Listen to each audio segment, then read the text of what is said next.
Good evening everyone. ઘરનું નામ સોનિયા છે, બાકી બિંગ એ એડવોકેટ આઈ એમ વંદના નાયર.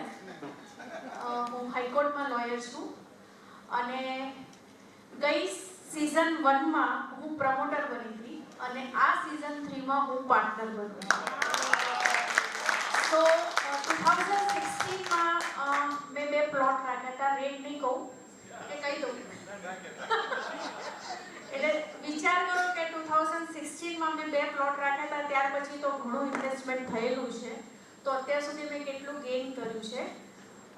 સમહાઉ વચ્ચે હું નથી એન્ટર થઈ શકી, બટ મને લાગ્યું કે ના કરવા જેવું છે બીકોઝ ઓફ દક્ષેશભાઈ.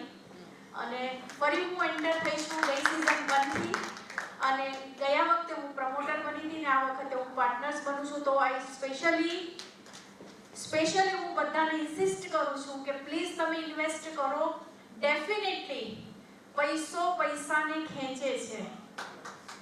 તમે ગોલ્ડ લેશો, એફડી લેશો, એટલું રિટર્ન્સ નહીં મળે જેટલું તમને રિયલ એસ્ટેટમાં મળશે. અને આ જૂની બહુ કહેવત છે, આપણા ઘરડા લોકો કહેતા હતા કે પૈસો પૈસાને ખેંચે છે. તિજોરીમાં, લોકરમાં કે એફડીમાં મૂકવાથી આટલો બધો નહીં વધે. So I specially request to all of you, please invest in vibrant discoms. Thank you.